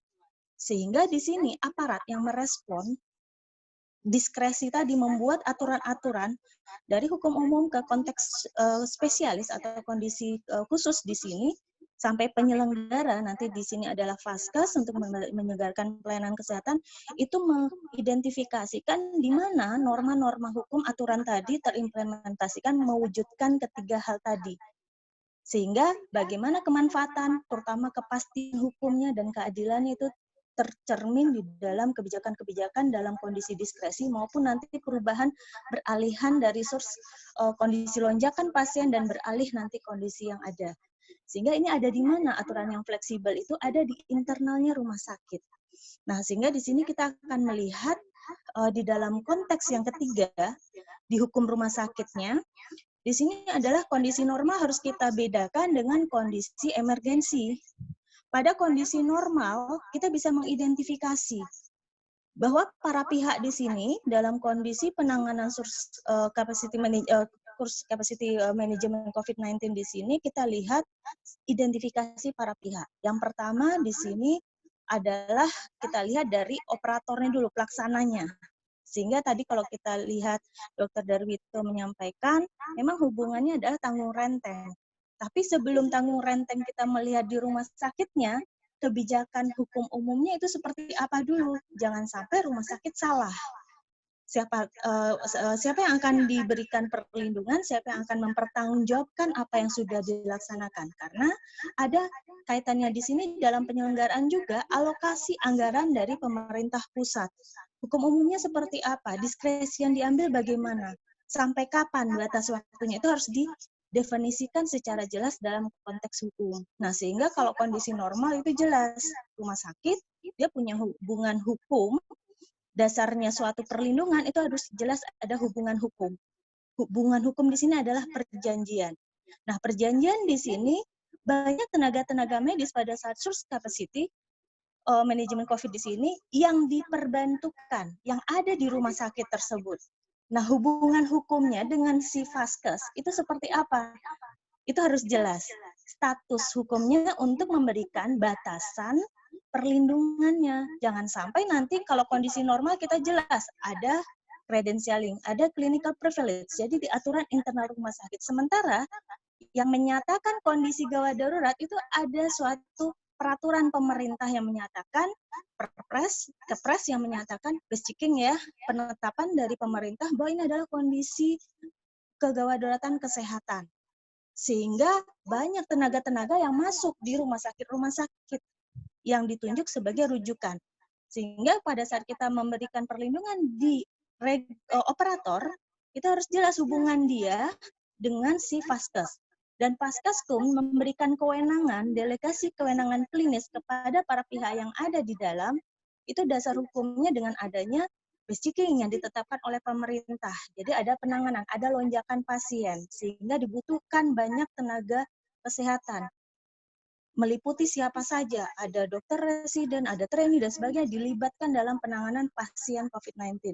Tapi harus jelas dalam para pihak mendefinisikan regulasinya apa, dasar hukum untuk memberikan kewenangan atau clinical privilege oleh si dokter tadi itu sejauh apa. Nah, sehingga di sini kalau kondisi emergensi, kita harus jelas hubungan hukum para pihak, tenaga medis di sini kita identifikasi di dalam Vaskes rujukan COVID-19. Apakah dia dirujuk dari puskesmas ke FKTP atau VKTL dan sebagainya. Dasar rujukan memang di sini adalah hukum umum adanya Kepres, penetapan dari pemerintah bahwa kondisi ini adalah kondisi gawat darurat. Tapi sampai sejauh mana ini harus jelas hubungan para pihak yang ada di sini mengikat atau melakukan layanan kesehatan dalam menangani pasien yang ada. Sehingga pada saat kita berbicara konteksnya tadi ada tanggung renteng dan sebagainya, adalah di sini ada keterlibatan pemerintah juga karena diskresi atau penunjukan kondisi gawat darurat itu dari kebijakan pemerintah, penetapan dari pemerintah. Jadi kita tidak berbicara Vaskes, tapi di atas Vaskes rujukan ini ada pihak pemerintah di sini. Karena kita tujuannya di sini konsekuensi dari diskresi itu akan mempengaruhi terhadap regulator, pemerintah pusat. Kewenangan di sini membuat kebijakan. Jadi harus ada batasan dalam konteks dia memberikan diskresi regulasi-regulasi. Lalu pemerintah daerah, dia punya kewenangan sebatas apa untuk membuat kebijakan-kebijakan tersebut. Sehingga operator dalam menjalankan kondisi gawat darurat kesehatan ini, dia jelas payung hukumnya, dasar hukum legal untuk menyelenggarakan layanan kesehatan di rumah sakit tersebut, di layanan tersebut. Apa yang perlu dilakukan di sini? Kalau operator nanti di sini akan menetapkan Vaskesnya di sini bagaimana protap atau SOP yang ada di rumah sakit tersebut. untuk mengidentifikasi. Sehingga nakes-nakes yang ada di rumah sakit melayani pasien dalam lunjakan yang sangat besar, itu dia punya perlindungan secara konteks hukum. Jadi Undang-Undang Rumah Sakit pasal 46 itu berlaku, sehingga regulasi yang kosong ini bagaimana Undang-Undang Rumah Sakit tidak bisa diabaikan dalam kondisi diskresi. Tapi dalam menjalankan pasal 46, Rumah Sakit memberikan perlindungan kepada para pihak, dasar dalam kondisi di sini, itu ada delegasi-delegasi kewenangan dalam kondisi yang diberikan oleh pemerintah bahwa rumah sakit memberikan layanan tersebut. Nah, yang perlu diperhatikan lagi sebagai penutup di sini adalah regulasi. Regulasi di sini dari kebijakan pusat. Dari kebijakan pusat kita lihat dalam kondisi normal, lalu ke kondisi lex spesialis di sini, apa yang sudah ada dan apa yang belum. Apakah kita bisa menggunakan HBL, MSBL yang sudah ada? Yang jelas tadi sudah kita disampaikan oleh Dr. Darwito, nggak bisa. Karena kondisinya gawat darurat. Tapi kondisi gawat darurat ini bisa sewaktu-waktu dicabut. Bagaimana perlindungan kalau pasien itu masih dirawat atau belum? Dasar hukumnya belum ada, sehingga di sini kita harus jelas dulu regulasinya seperti apa. Jadi yang perlu dicari di sini adalah bagaimana pemberlakuan hukum khusus pada kondisi gawat darurat untuk penanganan kondisi tersebut, baik di level regulasi pusat maupun di internal Vaskes itu sendiri. Pelaksanaannya seperti apa?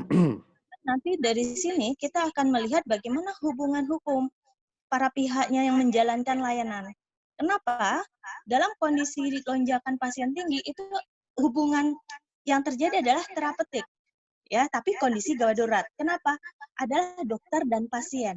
Nah, sehingga kalau dasar hubungan pasien dengan dokter itu adalah perjanjian. Kita tahu dasar perjanjian 1313 KUH Perdata dan 1320 perjanjian Inspanning Verbin Tenis di sini tetap harus mengedepankan adanya prestasi dan kontraprestasi. Tapi kita tahu dengan adanya lonjakan sehingga kita turun lagi di sini. Para pihak di sini adalah nakes yang menjalankan layanan kesehatan tersebut. Itu dia ada delegasi-delegasi kewenangan. Pasien yang banyak sehingga ada penunjukan-penunjukan kewenangan klinis bagi yang menangani. Apakah dia melaksanakan prestasi tidak dapat kontraprestasi? Artinya tadi ada hak dan kewajiban. Artinya ada suatu suatu kejadian atau kondisi perjanjian yang tidak seimbang di mana nakes tidak dianggap atau DPJP residen atau trainee itu menjalankan kewajibannya tapi tidak sesuai dengan kontraprestasi yang dia peroleh. Bagaimana kita memberikan tanggung jawab hukum dan perlindungan. Nah, sehingga ini yang harus diperjelas. Bagaimana tanggung jawab hukumnya? Karena kita bisa mengesampingkan bukan kondisi normal adalah kondisi gawat darurat, tapi gawat darurat seperti apa, emergensi seperti apa yang harus kita lihat, hukum apa yang menjadi payung dalam penyelenggaraan layanan kesehatan tersebut. Itu dalam konteks nanti turunan lex spesialisnya setelah kita melihat bagaimana turunan dari kebijakan diskresi pemerintah sampai penyelenggara. Mungkin itu yang bisa saya sampaikan. Ya. Dikembalikan kepada Bapak Moderator. Ya, terima kasih Ibu Rima. Jadi saya bingung sendiri ini karena banyak sekali yang dibahas ternyata dari aspek sistem kesehatan, mulai dari rumah sakit, tenaga kesehatan, operator, dan lain sebagainya. Nah, baiklah Ibu Bapak semua, untuk memperkaya atau menambah penelitian ini, isi dari penelitian ini, kami mohon masukan dari Ibu Bapak, atau mungkin ada diskusi, silakan juga selain untuk menambah masukan dari proposal yang diajukan oleh Mbak Tari dan tim. Silakan mungkin bisa raise hand atau dari Rumah Sakit Vita Insani mohon maaf dengan Bapak siapa? Mungkin bisa dibuka mikrofonnya. Oh ya, harus dibuka mikrofonnya ya. Ya, karena cuma ditulis Rumah Sakit Vita Insani. Dengan Bapak siapa ini, maaf? Dr. Sarmedi Purba. Pak Dr. Sarmedi Purba. Oke, ya. Silakan Pak Dokter. Ini ingin mengajukan masukan atau tanggapan atau mungkin ada tambahan nih, silakan. Ya. Jadi ada dua sebetulnya yang saya ingin sampaikan. Mungkin juga menambah kepada apa yang disebutkan oleh Dr. Rima tadi. Yang pertama sebetulnya kebijakan kami di rumah sakit baru-baru ini kami memutuskan untuk melakukan rapid test untuk seluruh pasien yang masuk opname. Jadi ini menjadi persoalan hukum juga atau persoalan peraturan dari Kemenkes, saya tidak tahu. Tapi dasar hukum yang kami pakai adalah dengan pertimbangan untuk melindungi perawat dan dokter, maka kami buat SK dari direktur rumah sakit sehingga itu merupakan produk hukum sesuai dengan urutan daripada undang-undang. Jadi pertanyaan saya sebetulnya di sini, apakah ini dibenarkan bagaimana nanti hubungan dengan BPJS, apakah ini bisa diakui sebagai produk claiming atau kepada asuransi yang lain? Kalau kepada pasien umum yang private, itu memang kami tanya dulu apakah dia bersedia atau tidak. Kalau dia tidak bersedia, mungkin dia tidak jadi diopname. Kira-kira begitu. Jadi saya ingin kejelasan daripada para ahli dan peneliti bagaimana sebetulnya kedudukan persoalan ini. Yang kedua sebetulnya yang saya ingin ajukan, ini kan sudah ada beberapa pelonggaran daripada PSBB. Ya. Jadi pelonggaran itu nampaknya memang diputuskan oleh pemerintah. Nanti kalau di daerah misalnya pelonggaran-pelonggaran misalnya untuk beribadah ke sekolah dan sebagainya itu, kalau terjadi pelonggaran, apa syaratnya untuk membatalkan pelonggaran itu kalau misalnya wabah bisa meledak lagi, ada outbreak lagi. Nah, jadi di sini saya lihat mungkin kita daripada peneliti bisa mengusulkan apa standarnya. Saya mengambil contoh seperti di Jerman, itu mereka buat contoh kalau ada 50 kasus dalam 1 minggu bertambah, kasus positif ya, maka untuk penduduk 100.000, maka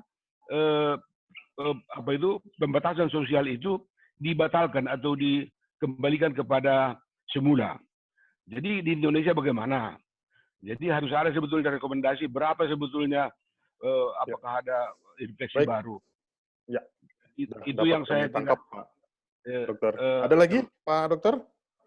Yang terakhir mungkin dalam kaitan ini, sekarang kasus baru ini kan kalau seperti kami di daerah Pematang Siantar, Kota Pematang Siantar di Sumatera Utara, itu penambahan kasus itu sangat-sangat sedikit sekali. Malah yang meninggal belum ada, penambahan kasus mungkin 1 atau 2 dalam 2 minggu. Apakah ini perlu pembatasan sosial seperti misalnya untuk beribadah dan sebagainya dengan tetap mempertimbangkan social distancing, atau ini sebetulnya mubazir? Atau sekolah misalnya, apakah itu mubazir? Itu sebetulnya pertanyaan karena tidak ada outbreak dari penyakit itu di sini. Terima kasih, Pak. Baik, terima kasih Pak Dokter. Jadi ini memang menarik ini. Kemudian Pak Siswanto, tapi sabar dulu ya Pak Siswanto, biar satu-satu Pak, jadi lebih fokus Pak Siswanto ya. Oke, ini tadi ditujukan ke Ibu Rimawati ini mungkin ada tambahan dari Pak Darwito. Silakan, Ibu Rimawati. Baik, saya di pertanyaan pertama. Jadi kalau kita Halo. Ya, silakan. Putus. Oke. Jadi kalau kita melihat dalam konteks yang pertama di sini, kalau konteks hukum umumnya dulu dalam kondisi penyelenggaraan rapid test yang kaitan dengan pasien yang opnam, di sini kita lihat dengan adanya payung hukum dalam bentuk peraturan direktur rumah sakit, itu secara legal itu adalah cukup kuat kalau kita lihat di sini, karena di sini rumah sakit punya kewenangan secara internal untuk membuat aturan. Jadi per direktur tersebut dalam kondisi aturan internal rumah sakit itu cukup kuat. Nah, permasalahannya apakah nanti di dalam rapid test ini ada permasalahan dengan BPJS? Kita lihat konteks awal dulu bahwa BPJS dan rumah sakit itu dasar keterikatannya atau hubungan hukumnya adalah perjanjian. Nah, sehingga perjanjian apapun yang diklaimkan kepada BPJS di sini adalah semua isi dari klausul objek dari apa yang diperjanjikan. Nah, sekarang permasalahan untuk penyelenggaraan rapid test ini tidak dalam kondisi normal, tapi di sini dasar hukumnya nanti di sini di dalam Perdirektur Rumah Sakit untuk memperkuat di sini harus ada payung hukum Kepres terkait dengan kondisi gawat darurat tadi. Itu adalah kebijakan di rumah sakit dasarnya tidak dari kondisi biasa, tapi ada Kepres. Jadi kita harus mengidentifikasi benar-benar dalam landasan yuridis untuk menyelenggarakan kegiatan tersebut. Nah, permasalahannya apakah pihak tadi BPJS ini memahami tidak dalam konteks tadi? Karena konteks di rumah sakit internal itu membuat kebijakan, itu dasarnya tidak serta-merta membuat kebijakan sendiri. Jadi ada kondisi gawat darurat di luar dari eksternalnya rumah sakit. Maksudnya dari kondisi yang ada di luar rumah sakit di eksternal, ini ada payung hukumnya lagi. Nah, sehingga turunan-turunan ini yang harus dipahamkan kepada rumah sakit jejaring. Jadi kebijakan internal kalaupun dibuat oleh rumah sakit, itu kebijakan internal yang seperti apa, payung hukumnya bagaimana, karena kita lihat dengan adanya penetapan bahwa ini adalah bencana nasional, bencana yang disebabkan adalah non-alam, kesehatan, itu akan berdampak terhadap penyelenggaraan pelayanan kesehatan secara besar-besaran. Akan ada lonjakan pasien di setiap rumah sakit, apalagi di sini kita pakai dasar Permenkes atau Perpres yang terkait dengan penunjukan. Jadi rumah sakit tersebut, terutama rumah sakit rujukan COVID-19 itu sudah bisa jadi dasar bahwa pemerintah sudah menunjuk rumah sakit rujukan. Tapi dengan rumah sakit ditunjuk pun juga ada penambahan rumah sakit lain yang menyelenggarakan. Nah, sehingga ini yang harus kita lihat secara konteks penyelenggaraan tadi itu bisa diklaimkan kepada BPJS. Nah, BPJS tidak bisa menggunakan konteks perjanjian di sini, perjanjian yang normal kondisinya. Sehingga BPJS pun juga harus membuat konteks perjanjian di sini, perjanjian dalam konteks adanya kondisi gawat darurat yang sudah ada, kondisi yang ada. Jadi ada perjanjian tambahan atau adendum atau apapun nanti di sini untuk bisa mengklaimkan. Dan ini memang dasarnya adalah dengan adanya kebijakan dari pemerintah pusat untuk menyatakan status tadi bencana kesehatan non-alam. Mungkin itu yang bisa saya tambahkan. Mungkin ada dari Pak yang lain bisa menambahkan. Pak Darwito mungkin bisa menambahkan. Pak Darwito, silakan. Ya, terima kasih Mas Sis. Selamat siang Pak Sis. Pak Darwito gimana? Pak Siswanto lama nggak berjumpa ini. nanti. Ya. Lama nggak jumpa kopi darat. Ya, iya. Dari Pak Dr. Purba dulu dari kita Insani ini. Silakan Pak. Gini Pak Yos, terima kasih dari pertanyaan dari Pak Vita Insani. Memang gini, di dalam era namanya kan ini adalah namanya pandemi ya, seperti Bu Rimawati bahwa pandemi itu hal yang sangat luar biasa. Sebenarnya kan kita sudah data tentang kriteria batasan ODP, orang dalam pemantauan, ya, kemudian PDP atau OTG yang lain. Sebenarnya ada suatu hal yang sangat ideal, yaitu bahwa setiap orang dalam pemantauan itu diperiksa semuanya. Tapi tanda kutip ya, negara kita kan mesti kita harus tahu kan, kalau seperti itu sangat-sangat boros, sangat-sangat tinggi cost-nya. Maka ada suatu teknik yang mungkin dikembangkan, adalah itu dengan polling test.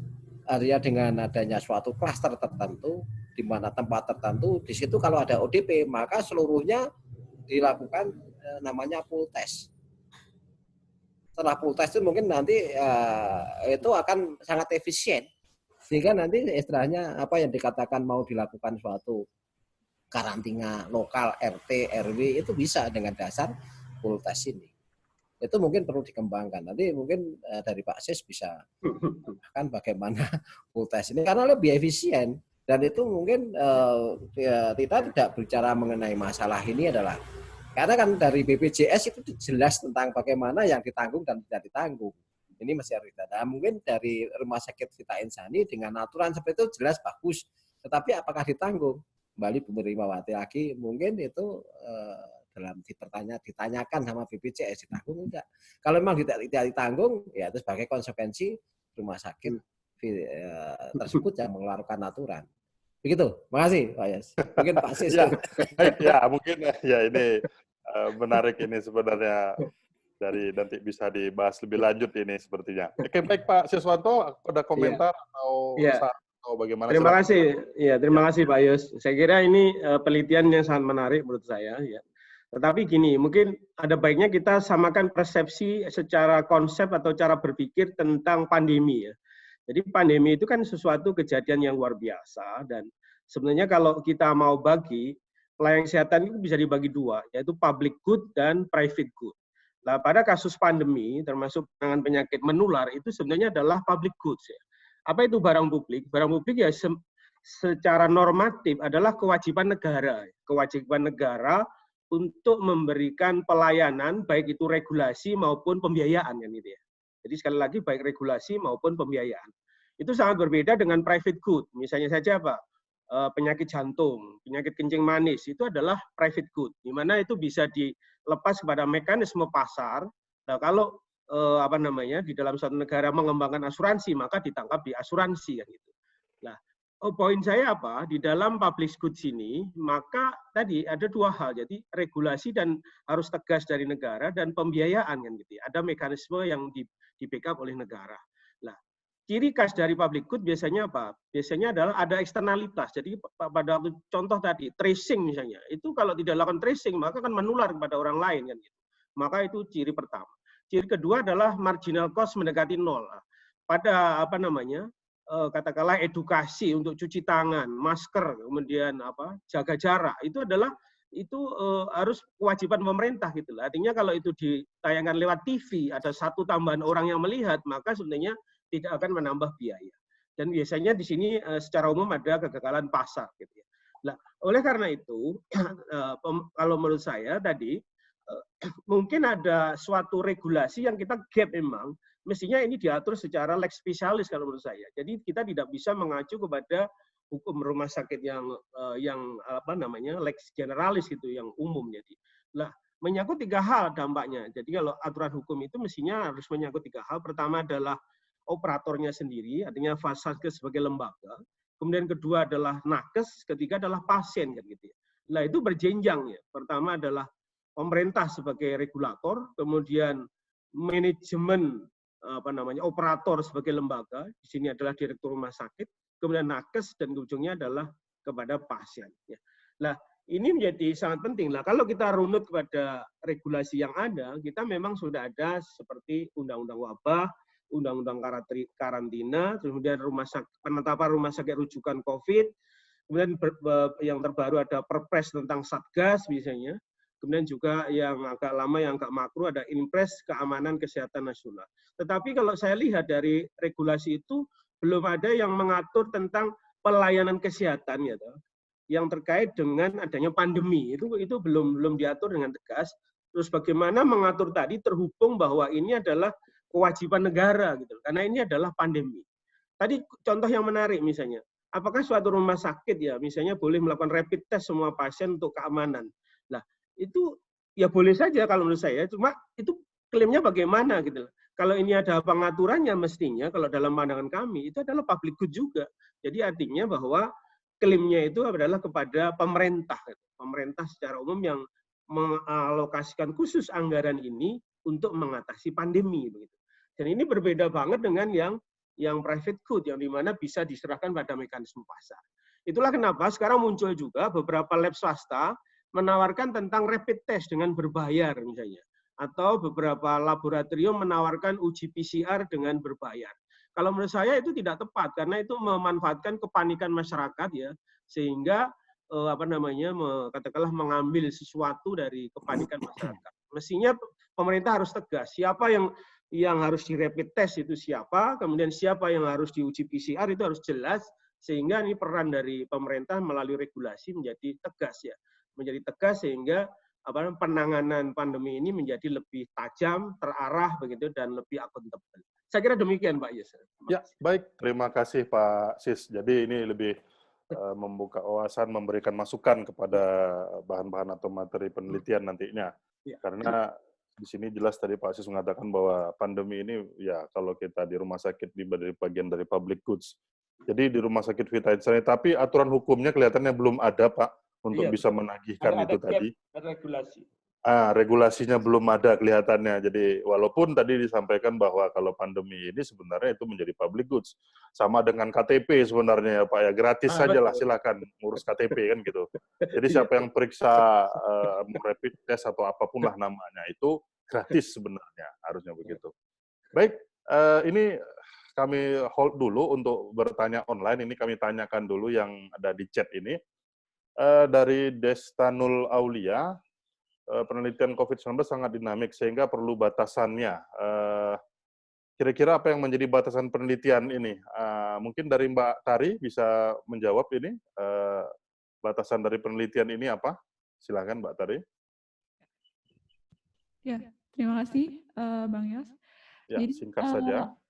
Ya, terima kasih Pak Yos. Jadi izin menjawab, waktu kami menyusun proposal ini sebenarnya yang ingin kami lihat, yang ingin kami fokuskan adalah proses pelayanan kesehatan di fasilitas kesehatan antara tenaga kesehatan dan pasien.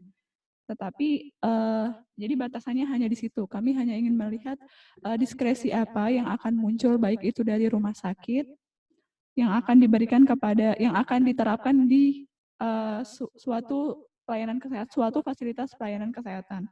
Karena itu nanti kan kita di dalam penelitian ini kita lebih menekankan pada data sekunder, karena kalau misalnya kita lihat untuk pendirian rumah sakit, terus penetapan kelas rumah sakit, itu kan ada lisensi-lisensi yang harus dipenuhi, juga ada selain lisensi juga ada sarana dan prasarana dalam penanganan emergensi itu seperti apa. Jadi kami ingin melihat bagaimana, apakah lisensi itu pada saat keadaan emergensi ini telah berjalan sesuai dengan tujuannya atau seperti apa. Tadinya jadi kami hanya melihat pada proses pelayanan di rumah sakit antara tenaga kesehatan dan pasien. Terus yang kedua, kami tuh ingin melihat jika pelayanan kesehatan di rumah sakit itu kan tidak hanya terjadi pada pasien COVID, tapi juga terjadi pada pasien non-COVID. Nah, kami juga ingin melihat atau mengidentifikasi atau memotret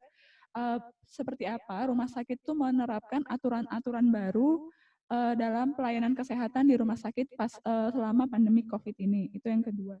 Terus yang ketiga, kami mengidentifikasi bahwa keberadaan dokter spesialis untuk penanganan COVID ini seperti dokter spesialis paru, anestesi, juga penyakit dalam itu di Indonesia jumlahnya terbatas atau tidak banyak. Sehingga dalam hal ini ada potensi bahwa bisa jadi itu di pelayanan itu diberikan oleh yang tadi disebutkan oleh Dr. Darwito juga Bu Rima, bisa jadi diberikan oleh pelayanan kesehatan yang sedang pada masa studi atau seperti koas atau residen.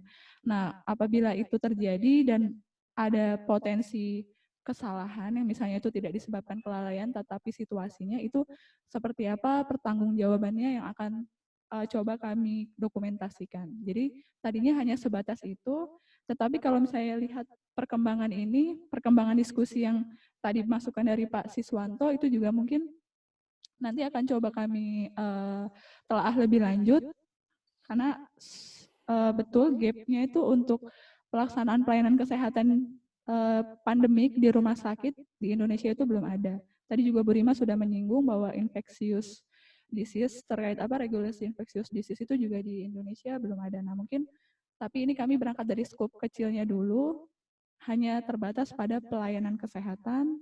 Kami ingin mengidentifikasi dari regulasi yang dibuat oleh rumah sakit, kami melihat dari lisensi atau akreditasi yang didapat dari rumah sakit, terus kami juga ingin melihat mendokumentasikan keberadaan tenaga kesehatan dalam pelayanan di rumah sakit itu seperti apa, juga dengan keadaan pasien.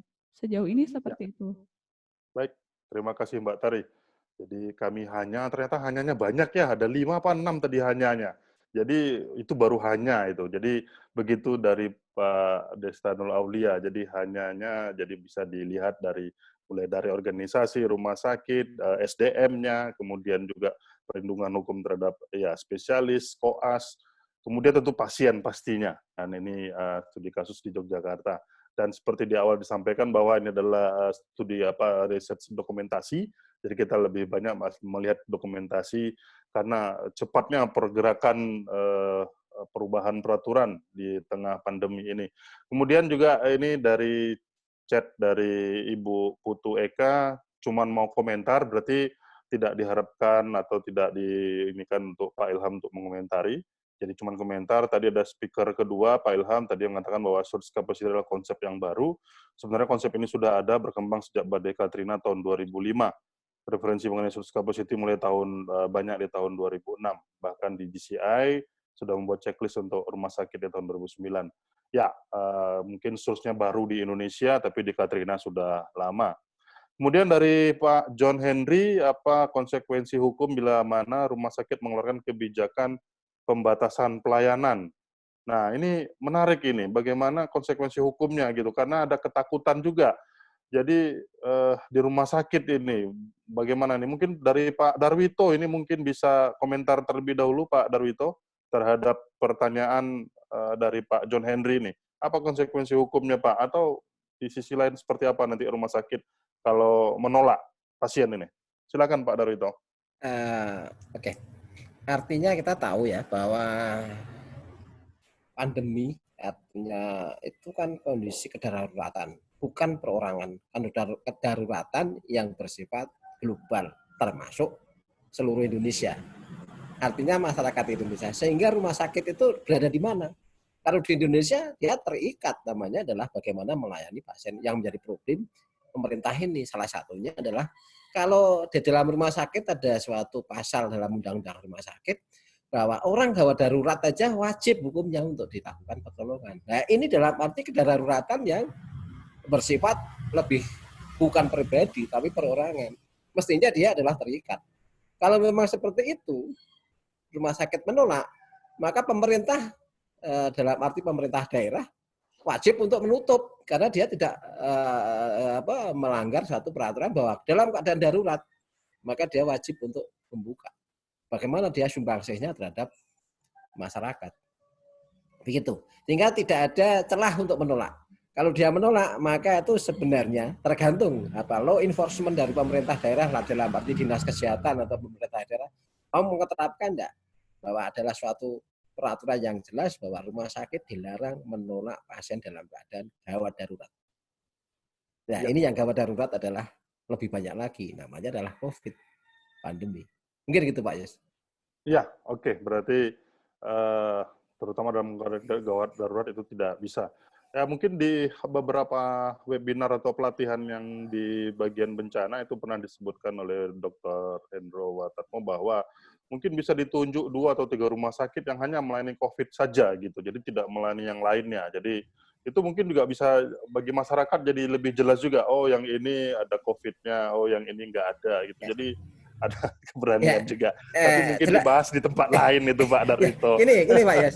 Sebenarnya itu tidak kalau memang itu sudah dibahas, kita sepakati. Karena untuk efisiensi ya, untuk efisiensi tentu APD ya, efisiensi sumber daya manusia, efisiensi juga dan fokus itu memang perlu. Tetapi rumah sakit sekitar di wilayah tersebut hukumnya wajib menjadi triase.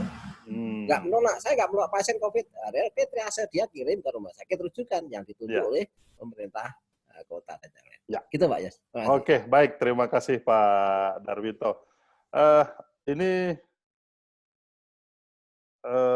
tanggapan dari Dr. Bella. Jadi Dr. Bella menyampaikan bahwa saya menambahkan dari komentar Bu Putu bahwa di Indonesia juga kita sudah melakukan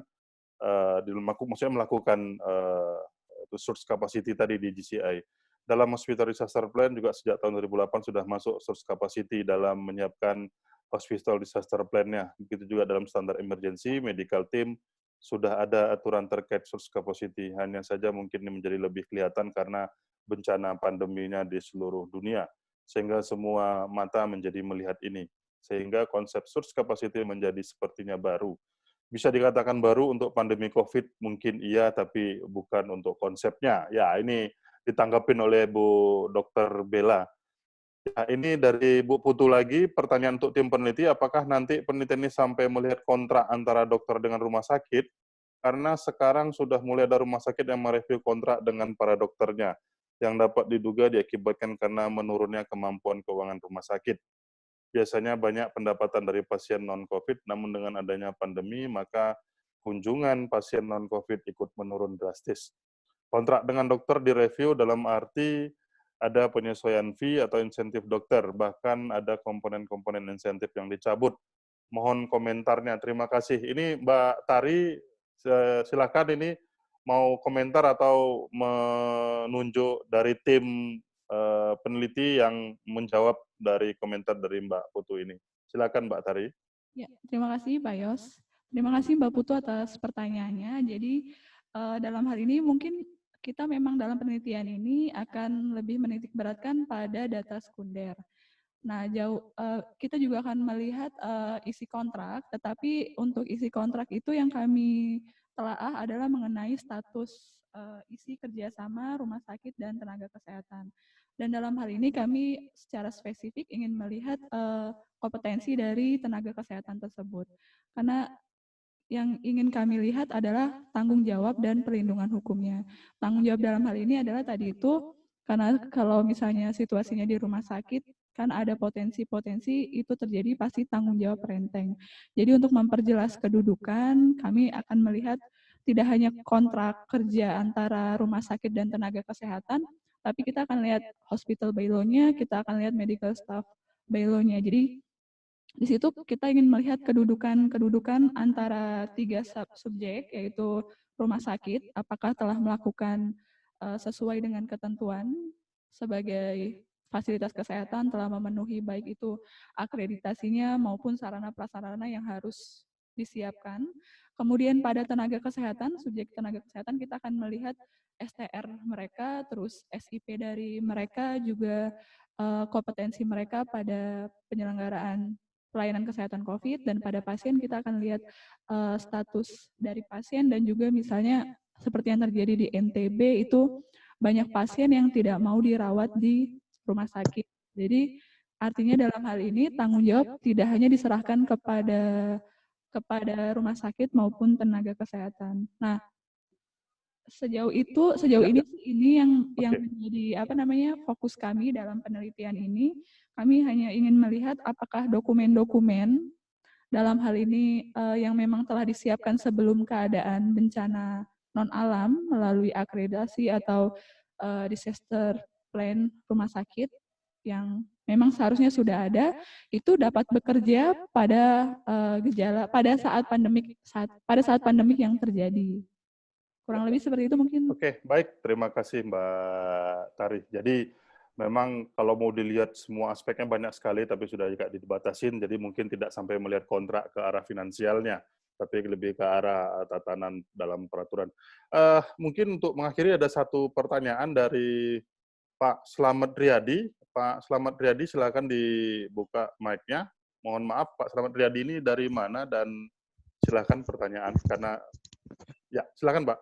Baik, saya Slamet Riyadi, Pak, dari Unika Semarang. Oh ya, silakan Pak, selamat. Baik, ini menarik sekali Pak, walaupun saya terlambat ini karena barusan kelar meeting, terus di WA Mbak Tari ini baru lihat gitu. Jadi saya merasa penelitian ini cukup strategis untuk dilaksanakan, melihat ini terjadi kekacauan, keriuhan, bahkan banyak staf medis yang ketularan COVID ini Pak, gara-gara nggak ada APD. Nah, saya menyambung pendapat Pak Siswanto, saya setuju, ini memang ada kesenjangan atau gap terhadap regulasi kesehatan. Saya melihat pendekatan yang dilakukan pemerintah pusat untuk, sebentar Pak, kesehatan untuk pemerintah pusat ini lebih cenderung pendekatannya kayak bencana alam Pak, bukan bencana kesehatan. Jadi ibaratnya gunung meletus, ketika gunung meletus itu kan yang harus dilakukan masyarakat itu kan harus bersembunyi di dalam rumah.